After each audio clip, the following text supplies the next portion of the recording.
How's everybody doing? Woo! Alright, so right now I'm going to preach on Mark chapter 12, verse 28 to 31. And I just want to say this. I've made probably about 4 or 5 sermons, and this is my favorite one. Heath knows what I'm talking about. And maybe Ashley, I don't know if you were in that class or not. But I had a speaker for homiletics at seminary, and I thought he liked it. I hope he did. Alright, so Mark chapter 12, verse 28. One of the teachers of the law came and heard them debating. Noticing that Jesus had given them a good answer, he asked him, of all the commandments, which is the most important? The most important one, answered Jesus, is this. Hear, O Israel, the Lord our God, the Lord is one. Love the Lord your God with all your heart, with all your soul, with all your mind, and with all your strength. The second is this. Love your neighbor as yourself. There's no commandment greater than these. So I want to look at these 2 commandments. I want to try to dig deep into them, what they mean. So right off the bat, one word jumps out to me that looks like it's in common with both of these, and that's love. Our Christian lives without love, it's just a waste. We'd be failures as Christians if we didn't love people. So let's look at the first commandment. Love the Lord with all your heart, with all your soul, with all your mind, and with all your strength.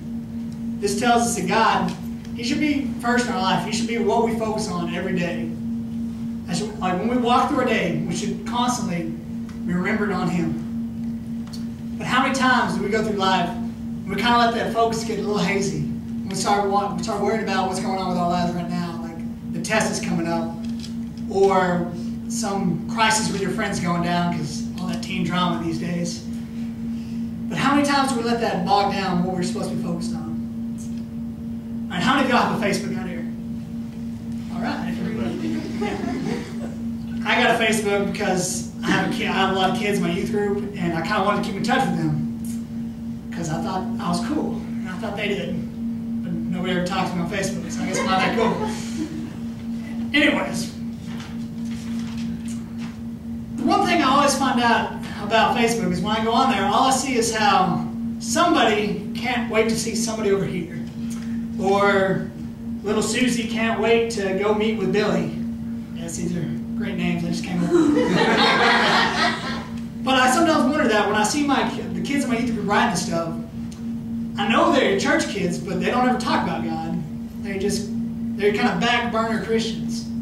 They're like, yeah, I'm a Christian, but I kind of like to keep it to myself. And that was a big problem with our youth group last year. So why is that?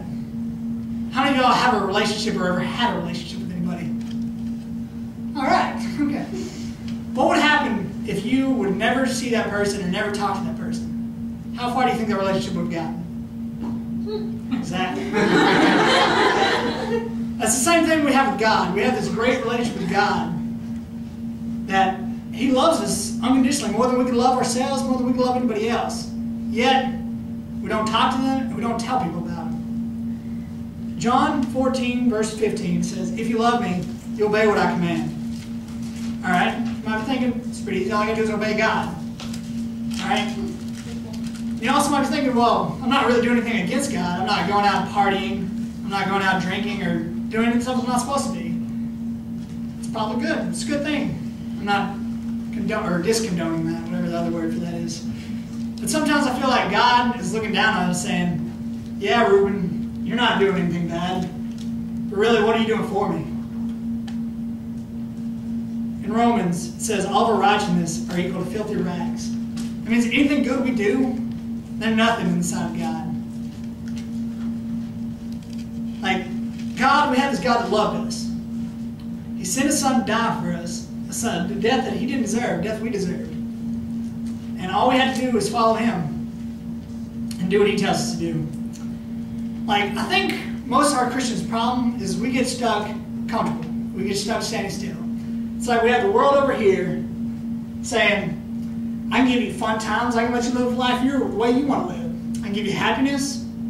That's all good and stuff. And then we have God over here saying, I can give you peace, I can give you joy, I can give you fulfillment if you just follow me. And then we're just stuck in the middle, looking back on each one, thinking, which one should we go to? All right.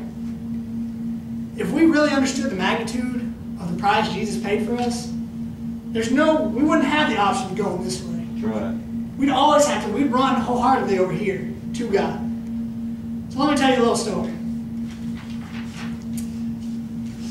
There was a man and his son. They loved going sailing. They did it every chance they could, as much as they could. And one day, the son decides, he asks his dad if he can bring a friend along. The dad thinks, all right, well, we have a whole lot of fun when we go by ourselves, so more people equals more fun. Simple math.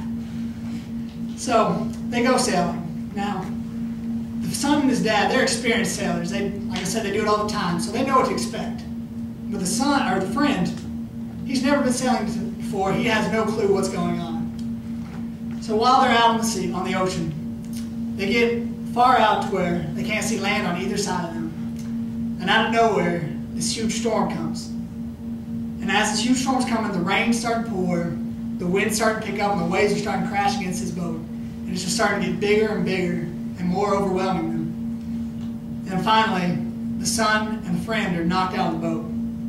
Now the father knows that he only has time to save one of them. And he reaches for the life preserver, and right before he throws it, he hesitates. He knows in his mind, he knows in his heart, that his son knows Jesus. He has a relationship with God, and if he died, he would go to heaven. He would go to heaven. But he also knew that the friend was totally lost, had no clue about Jesus, didn't even know how to spell Jesus. And he knew that if he died, he would go to hell. So right as he threw that life preserver, he yelled out, "I love you, son," and he saved a friend. Now, if you were like me when I first heard this story, I thought there's no way this is even plausible, because no father would sacrifice the life of their own son just to save a friend that they barely knew. But now think back, God did that with us. He sacrificed his son because he loved us. Romans 5:8 says, "But God commended his love for us, that while we were yet sinners, Christ died for us." That basically tells me we're not the ones who love God. We didn't love him first.